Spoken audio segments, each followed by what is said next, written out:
All right. Well, we're going to continue with our theme, our visit on the African continent right now, and move to Tanzania. And I've been looking forward to this presentation for a while. We have a great group of speakers to give us kind of a showcase of what really is an incredible program. So the team and African people and wildlife envision a world where Africa's people and wildlife coexist and thrive in vibrant, healthy landscapes.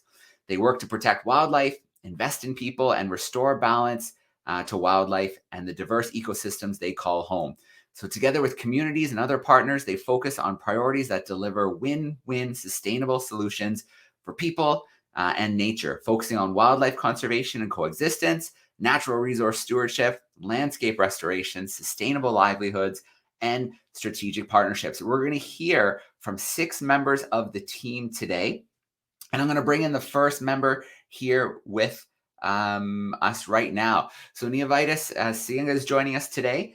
He is the Community Conservation and Environment Program Officer at African People and Wildlife. He has a long history of family involvement in conservation, believing Tanzania has a strong future in conservation of its environments as long as rural communities are empowered to manage their natural resources wisely. So I'm going to bring him in live with us right now. Here we go. Neovitis, how you doing today? I'm great, Joe. How are you doing? I'm good. I'm good. It is so great to see you. It's so great to have you joining us live today. It's so great to see you too. Excellent. Well, look, we've had a great start to the morning. We're in India. We're now moving through Africa a little bit and visiting a few countries to hear about the conservation work and stories. So, if you're up for it, let's you take over for a little bit. Let's hear a little bit from you. Perfect. So yeah, as you introduced me, my name's Neovita Sianga, and I work for African People and Wildlife as a Community Conservation and Environment Program Officer. And today I'll be talking a little bit about the work that we do, our approach, our holistic approach, and the work that we do to create a win-win solution between people and nature. So to begin with, African People and Wildlife was founded in 2005 with an aim of helping rural communities to manage and benefit from the resources that are surrounding them. It's basically a field-based organization here in Tanzania that is located at the edge of Tarangire National Park, a very beautiful park with a lot of wildlife. So generally, where we work with communities and we are located where the communities are, and we consider ourselves to be community members working with communities. We work with over 80 communities through different landscapes from Tarangire, where we are located, up north in Lake Natron, where we have just begun a new project together with WWF Tanzania. And we also work with different NGOs, government entities, for example, the Tanzania National Park Authority, the Ngorongoro Conservation Area Authority, among others. Our holistic approach is basically includes 3 main things, where the people are at the center of everything that we do, and we take them to be the catalysts of change. Um, in that, we also have the wildlife, where we contribute in making sure that they are increasing, but also have a help they also help the ecosystem. But also, we also, on top of it, we have water, which are natural resources.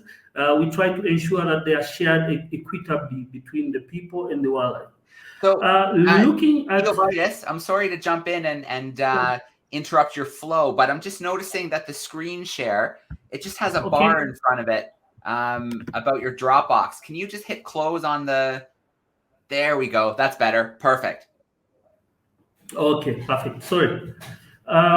Where we have again, land and water are the natural resources that both people and wildlife do share, and we ensure that all these natural resources are shared equitably.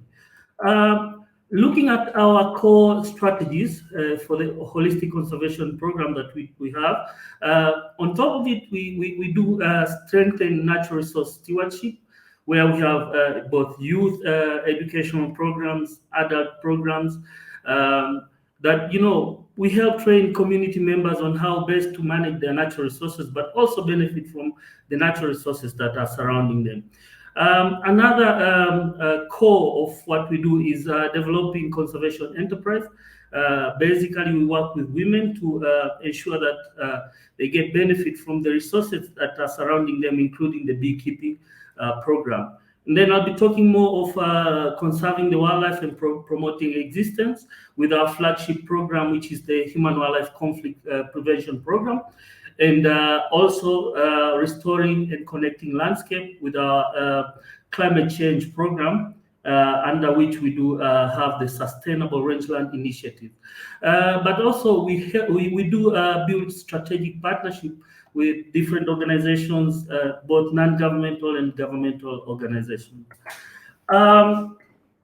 With the Human Wildlife Conflict Program, which is our flagship program, basically we work with over 80 communities, as I said, and almost 95% of these communities are pastoralists, and they stay with wildlife. So basically we work with areas that are outside protected areas, but also, for example, the Ngorongoro Conservation Area is an area that do have people and wildlife in it. Obviously, there will be conflicts that will occur in these areas between people and wildlife. And what we do is we sat down with communities to co-design and co-implement a human-wildlife conflict mitigation program, whereby communities by themselves do gather information, do follow up on conflicts that are happening, and then we help them to come up with solutions that will help mitigate or reduce human-wildlife conflict.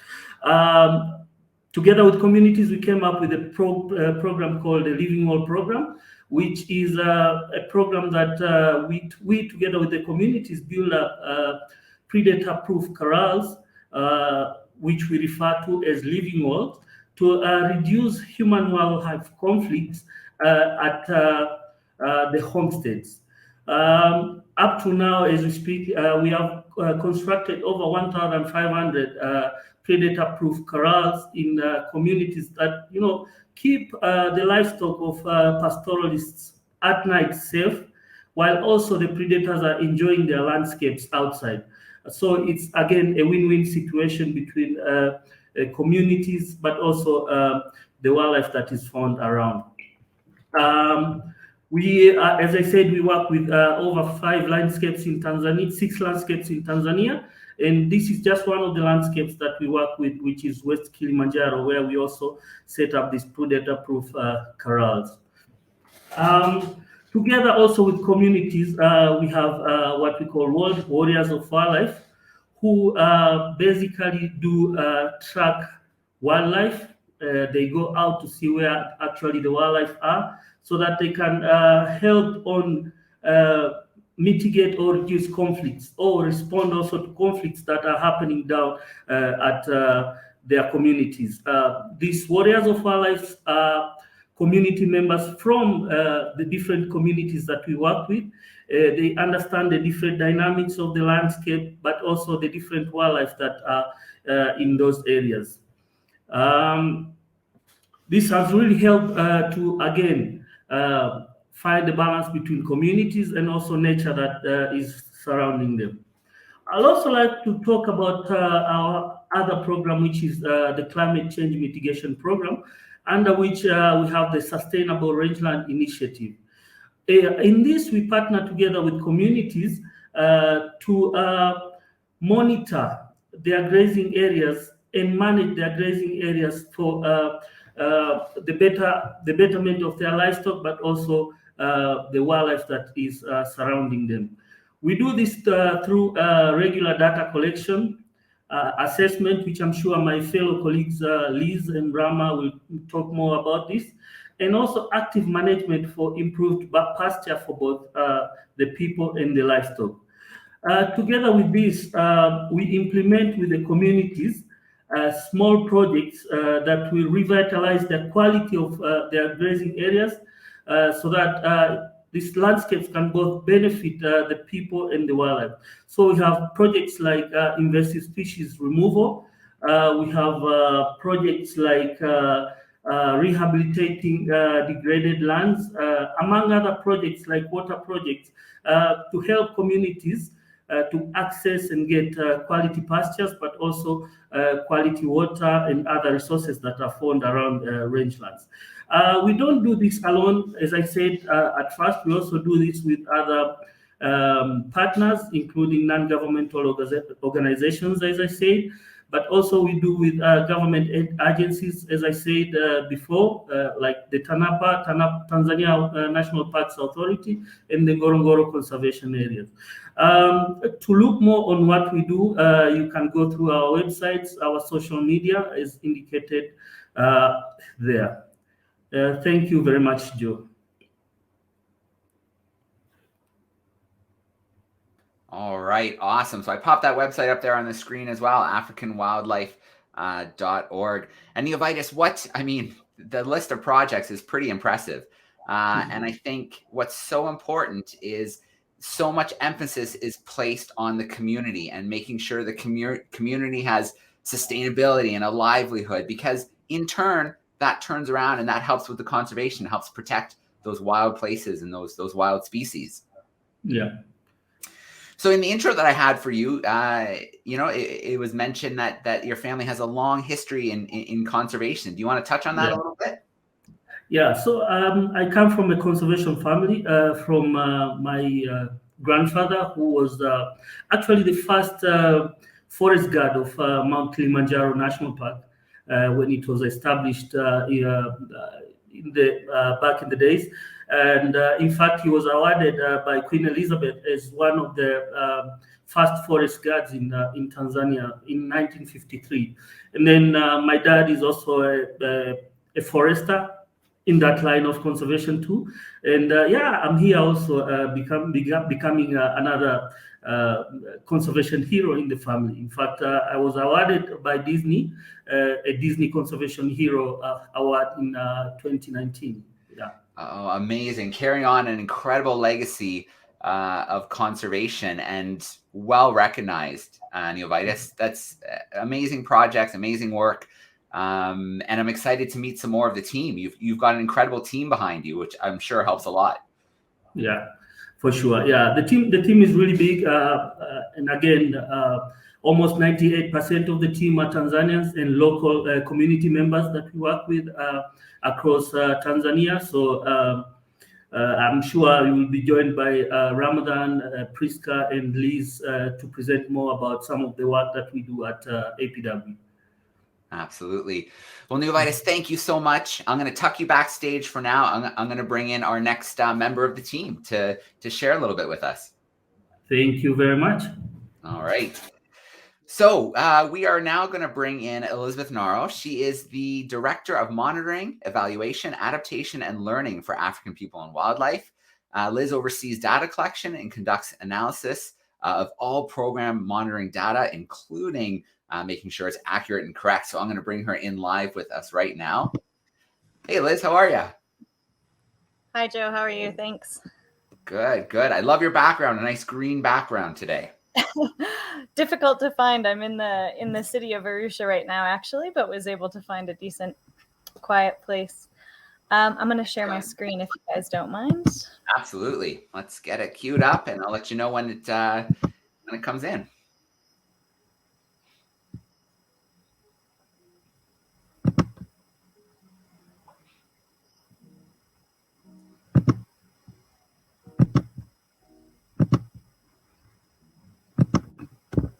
All right, here it comes. And we are in business. Okay. Hi, everybody. Thanks for joining today. As Joe said, my name is Elizabeth Nero. I'm the Director of Monitoring, Evaluation, Learning, and Adaptation for African People and Wildlife. I'm American, but have been living here in Tanzania for about 4 years. And have really fallen in love with this country and its beautiful wild places, as well as the people and the cultures here. As the head of monitoring, evaluation, learning, and adaptation, most of what I focus on is data collection, ensuring that the protocols are accurate for multiple different programs, as well as the analysis of that data afterwards and the visualization, which we'll talk about a little bit later. So we conduct data analysis and data collection on several of the programs that my colleague Novitas discussed earlier, from human-wildlife conflict to rangeland monitoring, to some of our enterprise programs that will be touched on even later in the presentation. But to start, I'd like to introduce my colleague, our GIS specialist, Ramadani Saidi, who's going to discuss a little bit more with you about a special project that he's been working on with youth, actually, and the introduction of GIS and other technological tools to get youth science and data collection. So if Joe, you could bring Ramadani here onto the stage, I would love to have him give a little bit more discussion about our youth programming. All right, Ramadani is in. How you doing, Ramadani? Hello, hi.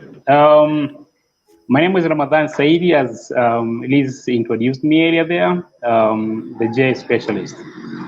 So I'm gonna talk a little bit about this youth programming, the citizen science and stuff like that.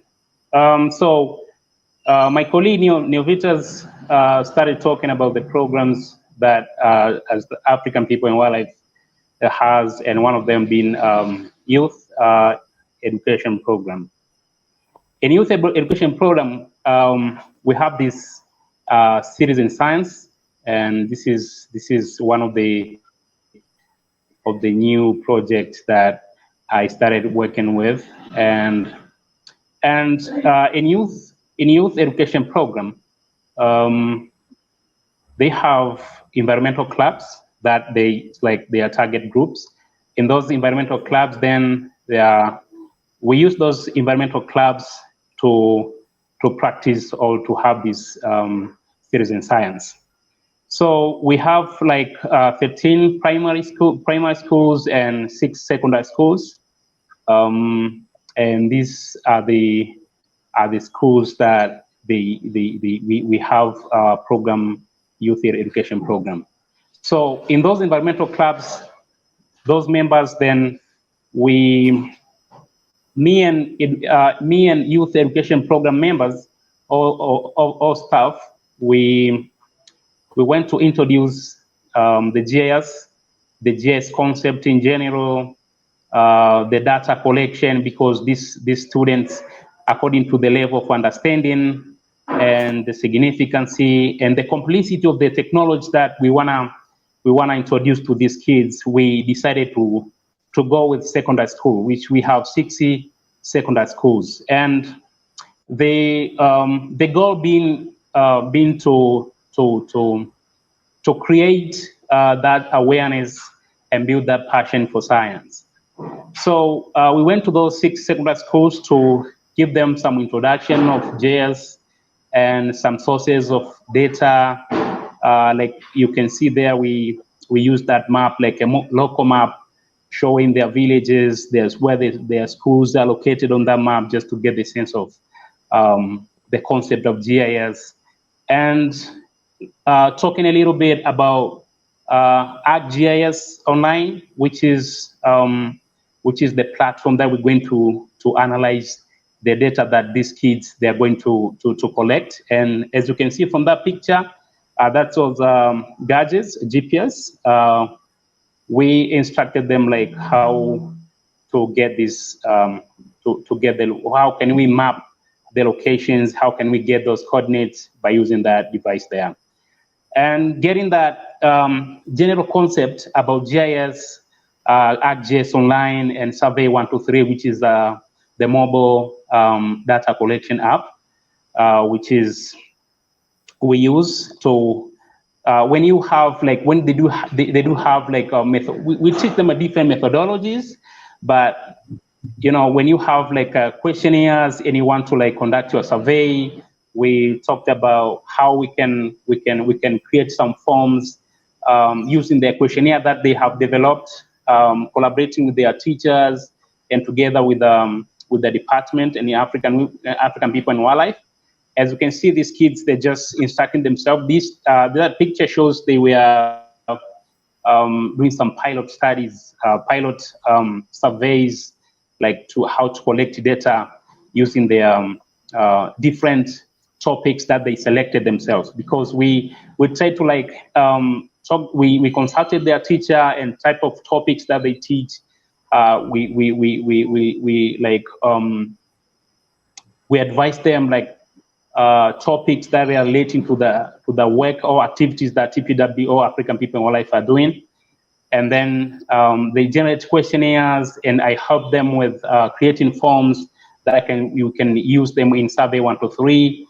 And so far, they were really excited about the project of citizen science, because they get the chance to practice and get the experience and even their knowledge to broaden their knowledge on about science, because there are different topics that they selected, like climate change, invasive species, rangelands, and stuff like that. So we use tablets. For just a good display, have a good interface for every kid to see and to read those questions that they have to run their researches. Yeah, as you can see there, yes, they're using those tablets, and right now they're in the process of data collection. As citizen science is simply involved in this amateur scientists is in the part of researchers, and that's how they are doing right now. They're doing that data collection, and we're going to help them analyze using some cool tools and application in Arcgis Online to come and give them the findings for those researches or surveys that they are conducting right now. Yeah, so that's all, and thank you guys for listening, and I welcome my my colleague Elizabeth to continue finishing the rest of the slides. Thank you. Sure. Thanks, Rama. So as Ramadani was saying, we focus a lot on engaging the youth in citizen science tools and using these technological tools, but we also have a whole suite of programs that focus on adult-based data collection. So I'm going to share with you now a bit of data collection and the results of that, the visualization of that data from our human-wildlife conflict program. So as Neil Vitus mentioned earlier, we have a team of about 95 warriors for wildlife that are field-based community members that have been trained to collect data about conflict that happens between predators and livestock. It's a very common issue in the Maasai communities that are primarily pastoralist, where their livestock are eaten or attacked by predators like lions or hyenas or leopards. So these officers go into the field with the same tools that the youth are using. So they're very simple tools to use. And I'd like to show you now some of the results of that data that we collect.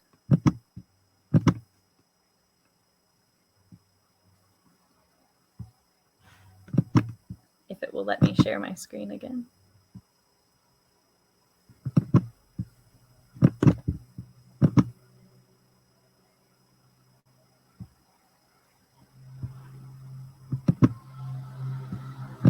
Let me know, Liz, if you get any strange messages, and we can try and walk through it. I think it was just taking a minute to catch up, so I'm looking at my own face here. All right, can you all see a dashboard now? Yeah, looks good. Great. Okay, so this is an example of our human-wildlife conflict dashboard. As Ramadani just said, we collect all of this data in the field using the GIS, ArcGIS application Survey 123, which allows us to customize the tools to collect data on any topic, like Ramadani said, from youth-based topics about climate change or invasive species to something like this, which is on human-wildlife conflict. That data are embedded then into this dashboard and updated in real time. So this is something that we have found to be so useful internally, because rather than having to analyze the data in, for instance, an Excel sheet or a Google sheet and then create features, like a pie chart or like a graph from there. These dashboards update the data in real time. We can also use the dashboards then to make decisions about our programming moving forward.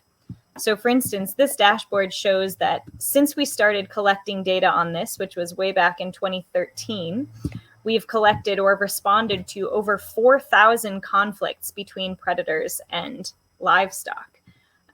Here in this pie chart, you can see the predator that is responsible for most conflict. In its Swahili name, Fisi, but if you know what that is, it's hyena. Hyena are responsible for almost 72% of all conflict between people or between livestock and carnivores, with leopard here the next largest predator that is responsible for conflict at only about 12%, and here lion at only about 7%. So this does give us a sense of where to focus on, what types of species to focus on, and what to work on with communities, and particularly pastoralists, in their herding practices to keep their livestock safer. We also collect a very important piece of data here on whether that conflict occurred out at the pasture, or in Swahili malishoni, or at the boma or cattle corral, that's at the homestead. You'll notice it's pretty close. It's about 50-50, but we focus on one of our particular programs that Neovitas talked about, Living Walls, protect livestock at the boma. So we can use a dashboard like this and sort it specifically to boma conflict. If we select one piece, the entire dashboard will sort by boma conflict. And we'll get a couple of pieces of information by doing this. One, we see that Fisi or hyena are even more of a significant issue when you're focusing on boma conflict specifically, at over 82%.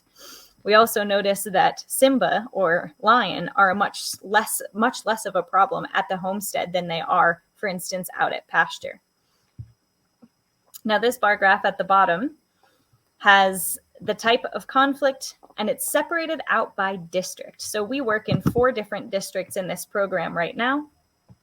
And as I said, our Living Walls program that Neovitas discussed earlier specifically targets reducing conflict at the boma or at the homestead by installing chain link fence around trees that are planted, living trees that are planted. So by looking at a dashboard like this, we can identify the hot spots of boma conflict and target the Living Walls program at priority areas where the installation of those living walls will have the greatest impact. For instance, if you look down here at this graph again, or at this chart again, you'll notice that Babati district has a much higher percentage of boma conflict than it does pasture conflict. So we know that Babati district is an area where we should focus intensely on building living walls. Now, if that's not enough of a way to convince you, we have another great tool that we've used from our data, using a map like this, which shows each one of the points of an incident of conflict that's collected, with the colors representing different species. And here in this graph, or here in this map, you see each individual point, but since there's so many, again, almost over 4,000 points here, it's impossible to identify hotspots just by looking at the map. But with a quick and simple ArcGIS tool like this, we can simply drag a slider over, and the map itself identifies the hotspots of conflict. Now here in Babati district, which came up as a hotspot of boma conflict on the dashboard, we also notice is like a deep yellow color here. So we really know that this area in Babati is a place where we have to focus intensely on building living walls. A few other hotspots we've identified that we're starting to work intensely in now is West Kilimanjaro. Again, you can see Mount Kilimanjaro here, and to the west of it, 2 hotspots of boma conflict. Now, before we get right into the video showing you a living wall, I wanted to give you just a bit of a sense here, with this even being a little bit outdated because we've recently been building a lot of living walls, that right now we actually have over 1,500 living walls on the landscape protecting livestock from predators at night. with over 17,000 people benefiting from these living walls, and a population of about 500 lions protected from retaliation killing. Now with that, I'd like to pass this on now to my colleague Elvis in a video of him giving you a tour of a living wall in the field. And I believe this video is going to be played by Joe on your end. Hi everyone. Thank you for joining us on Global Biodiversity Festival.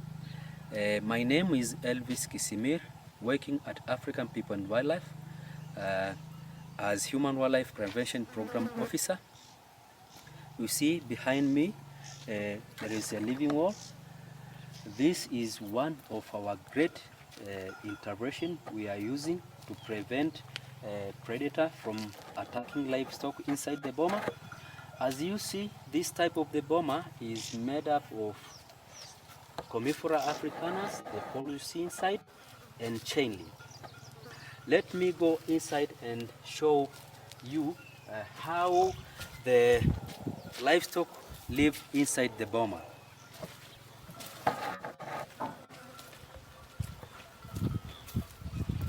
Inside the living wall, there is number of enclosures inside.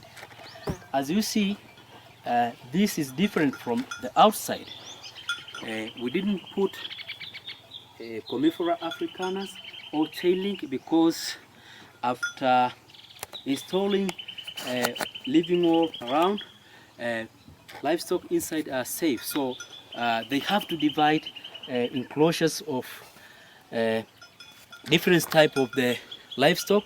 For instance, you see that side over there, that's where the cattle lives, and that side over there, the other enclosure, the second, is where you find goats, goats and sheep, and this enclosure is where they keep calves. So these people now are safe. They coexist with wildlife because they normally, obviously, depend on livestock. Now their life is improved, and also the number of big cats in this area is increasing because we are living very close to Tarangire National Park. So this is good news for us because seeing people living with wildlife and no more fighting between them, this is a good thing. Very simple. Let me show the entrance. From this side, this is the wall, living wall. This is a strong wall. It's very difficult for the predator to break and pass and go inside and kill the livestock. And here you see this is the gate. You just push it and put the padlock. Livestock inside the living wall are safe. Let me open for cattle to come inside the boma. Yeah. As you see, the look of this area depends on livestock. Livestock is everything. It's like their bank account, so they depend on livestock. Livestock is everything for the Maasai. So after getting in, now you push it and lock it. So livestock are safe inside.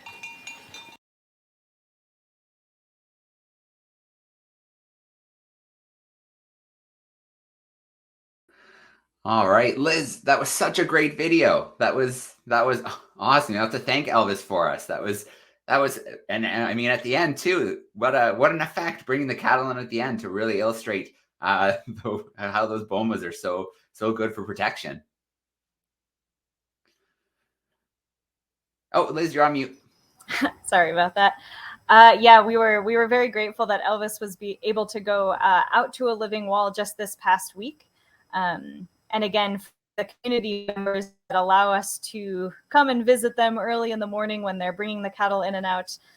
Part of our community engagement strategy is to have these positive relationships with the communities, particularly, the beneficiaries of this Living Wall program who allow us then to come in and check up on the living wall, not just for a video like this, but also to make sure it's still functioning.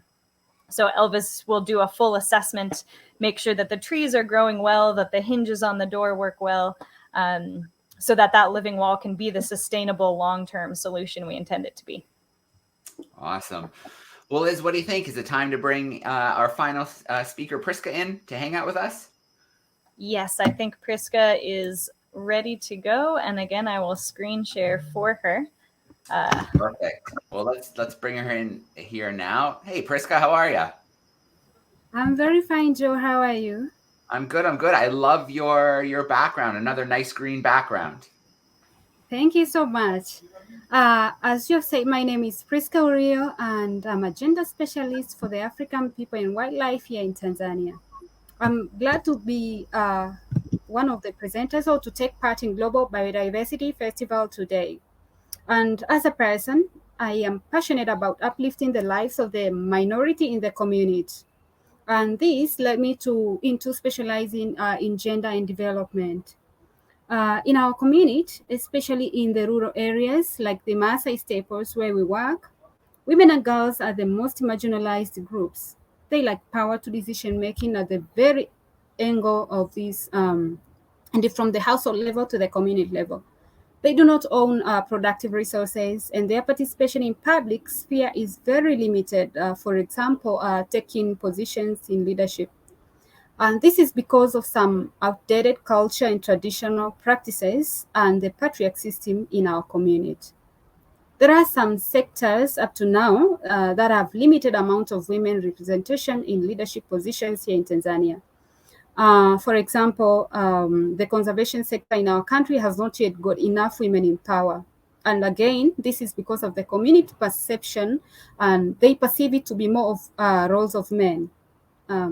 African People and Wildlife had to pilot the Women in Conservation Internship initiative, which offered a platform for African girls to learn a lot about conservation and taking part in educating women and school children about the conservation. So taking an example of former intern Fatima Alex, who is now an employee of African People and Wildlife, before joining APW as an intern, she had not so much interest about the conservation, but after arriving at Noloholo Environmental Center of Excellence, then she started seeing wild animals and she got excited about them. And she started thinking of how to preserve them for the present and future generation. So she has stimulated the Maasai girls, their passion and interest in the field of environmental and wildlife conservation. As during her internship with the African People and Wildlife, she visited women groups and girls to tell them about her own experience of conservation before and joining the African People and Wildlife. So African People and Wildlife is relaunching the Women in Conservation initiative in the near future to ensure that we accommodate more African girls and giving them a broad opportunity of learning from all of our programs, and moreover, being able to challenge the outdated norms and cultural practices. And this actually will take different leadership positions in the sector of wildlife and conservation. So as we work in collaboration with Tanzania National Parks Authority and other conservation authorities in Tanzania, the women interns will also learn the protection and development of new endangered habitats. Another important area in our work is challenging gender inequality and finding the balance between girls and boys' rights, roles, and responsibilities. We have initiated the girls' clubs in 10 schools to pilot. And the aim of this is to create awareness to the girls on their rights and helping them build the self-esteem and confidence. So we believe in creating a good foundation for these future women leaders. We also have a friendly environmental women beekeeping project, which is part of the Women Enterprises program. And we believe that if a woman is financially stable, then she can acquire other rights like taking part in decision-making processes, owning resources, and many other more.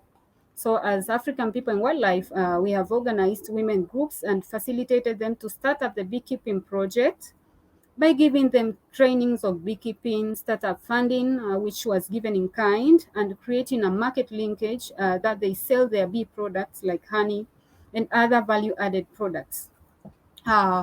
The women returns all this by simply engaging in conservation by protecting the biodiversity through planting trees in public areas like the markets, the schools, hospitals, and other places. And we have more than 100 women groups involving themselves in beekeeping with a total number of more than 1,000 members. And we have examples of women that have managed sending their children to school as a result of engaging in the beekeeping project.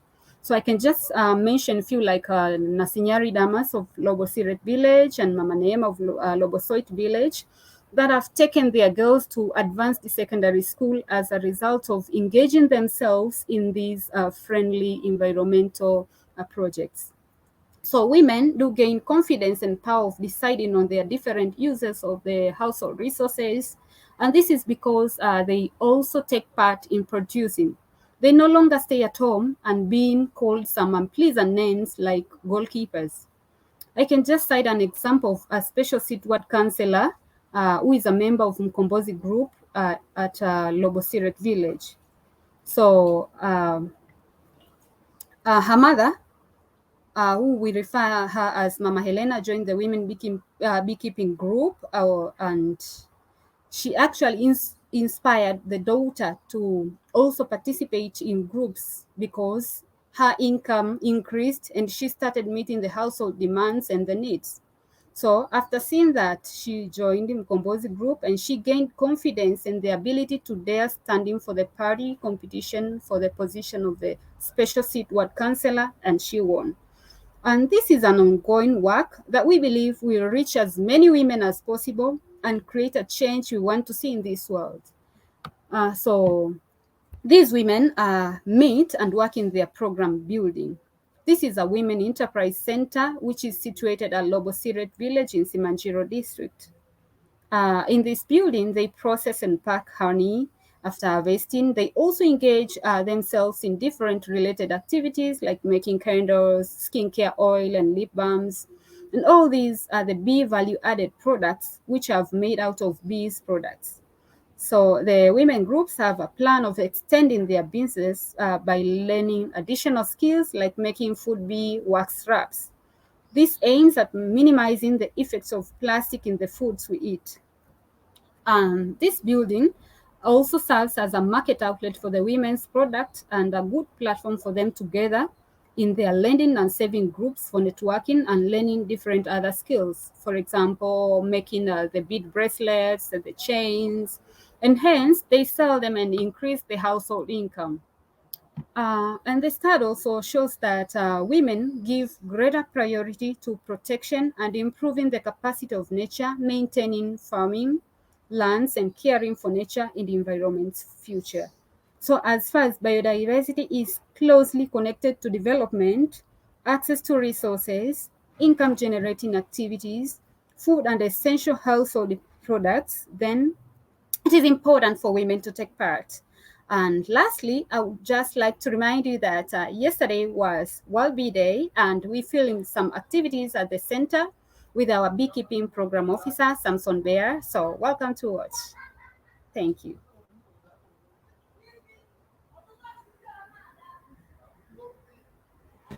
Hi everyone, thank you for joining us today. My name is Samson Bear. I'm working with African People and Wildlife as a beekeeping program officer. I'm here at the Women Enterprise Center in Tanzania's Maasai Steppe. Let's talk about a bit about Mama Asali. Mama Asali is in Swahili word, which means honey. And the Mama Asali is a bridge gap between the market and the women product. Today, we have a special activity at celebrating women, at celebrating World Bee Day at this, our Women Enterprise Center. The women are making candle. As you've seen here, it's the process of making candles which women are doing. The women are starting to cutting down the block of beeswax, the pure beeswax, and the second process should be put on the fire there, on the gas, and then the women are taking this melted beeswax to the container. Then the container could be pouring this beeswax to the candle molds, as you've seen there.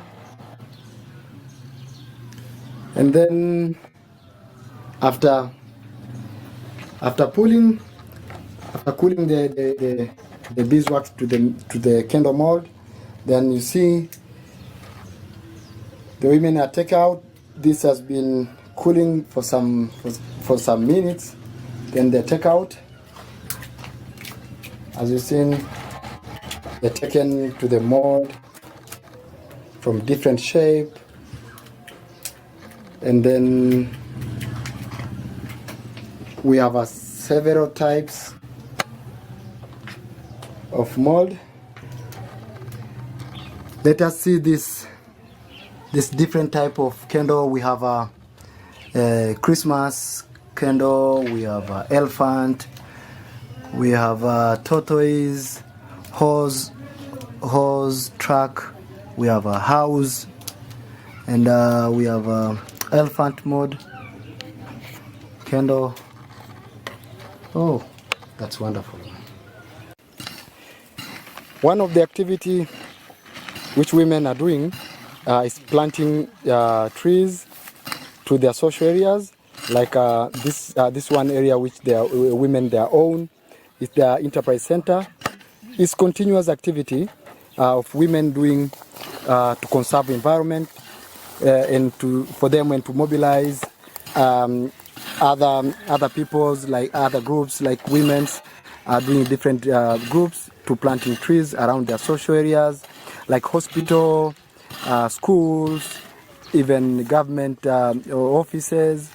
The women are doing very great job. So one of the emphasis for the women to contribute the conservation of the environment is to planting trees like this ingenious one. It's a wonderful work. The women are very, very active to contribute the way of empowering and conserve the environment.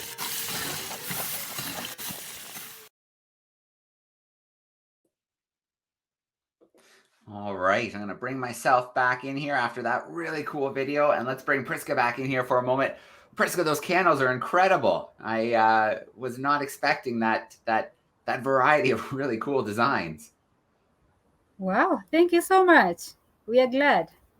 All right. Well, great work you're doing empowering women in the community to take a larger role in conservation. And then are you finding you've got a great young generation of girls coming up now who are excited about conservation and starting to join the programs? Oh, yes, exactly. We find those excited and energetic girls, and we find them from the primary schools to secondary schools because, as I have said, that we have this program, the girls clubs. So we now implant kind of the gospel that we want them to preach, the gospel that we want them to hear. So we have been creating that energetic team, and that we see it's really not even the future leaders, but from now they are taking action. They also clean environment, they plant trees, the primary and secondary school children, and they even educate their parents about the impacts of biodiversity and not protecting the biodiversity. So really, I see that, and even through our upcoming Women Internship Conservation Initiative, we also create women who will take different positions in the conservation sector in Tanzania. So I really see that. All right. Let me bring some of the team back in here. Let's get Ramadani back in here. Let's get Liz back in here. Neovitis, if you're still there, we'll bring you back in as well. If you can pop your camera on. There we go. Let's bring them in. Wow, what a absolute pleasure to have this team joining us today, and of course those amazing videos that we had sent in from other members. of the team, like Samson and Elvis, and World Bee Day yesterday, World Biodiversity Day on Sunday. Never a dull moment at African People and Wildlife. For sure, yeah. Awesome. Well, look, I want to start off with a huge shout out. Oh, it looks like we lost Ramadani. Maybe he got disconnected. Oh, there we go. Let's bring him back in for a second. There he is.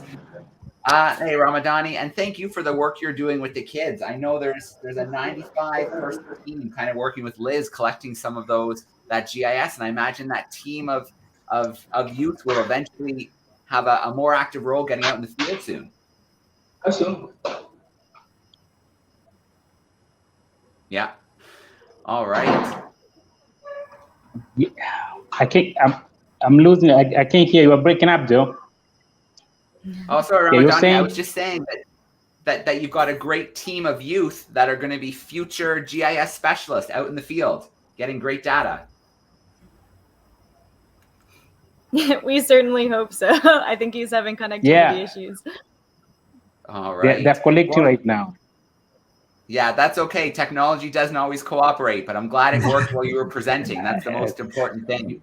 Neovitis, Elizabeth, Priska, Ramadani, thank you so much for being with us today, for representing Tanzania, for representing your community, and the incredible work you're doing really across the country. Thank you very much, Joe. All right. It was really a pleasure presenting what we're doing, and yeah. Awesome. Participating in this Global BioFest. Thank you. Have a great rest of the weekend. Have a happy World Biodiversity Day. And I can't wait to continue following all the great work you're doing. And I'll pop up a banner here one more time with the website, africanpeopleandwildlife.org, where people can visit, check out the work, and of course, if possible, donate to help this great work continue. That's right down there. We've got, yep, absolutely. Thank you so much, everybody. What a pleasure. Have a great weekend. Thank you. Thank you very much. Thanks, Joe. Have a good one.